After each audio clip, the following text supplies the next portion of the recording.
Donc c'est là où on peut introduire une définition d'une variable aléatoire discrète comparée à une variable aléatoire continue. Donc en fait, en définition, on dira qu'une variable aléatoire sera discrète lorsque x prend un nombre fini de valeurs. Et donc on dira que x est une variable aléatoire continue si en fait l'ensemble de ces valeurs est une partie de R.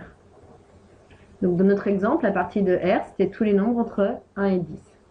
Pourquoi on cherche cela, à comparer le discret et le continu? En fait, dans le cadre discret, les variables aléatoires prenaient des valeurs isolées.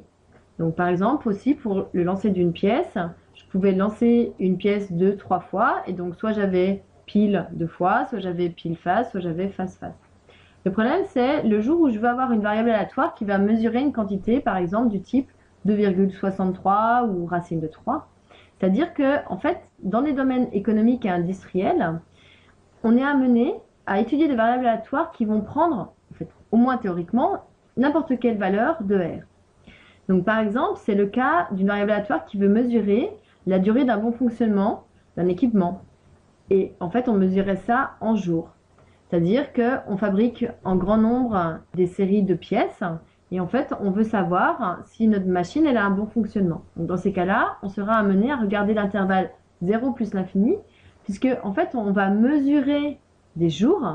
Alors, on ne va pas mesurer les jours de valeur entière en disant 1 jour, 2 jours, 3 jours. Mais du coup, on va être amené à plutôt regarder en fait des éléments du type la durée du fonctionnement jusqu'au 40e jour. Plutôt que regarder est-ce qu'au 40e jour, ma machine elle fonctionne ou pas. Puisque j'ai besoin d'avoir, en tout cas dans l'industrie, une répartition en fait depuis le moment où j'ai installé ma machine jusqu'à un certain jour.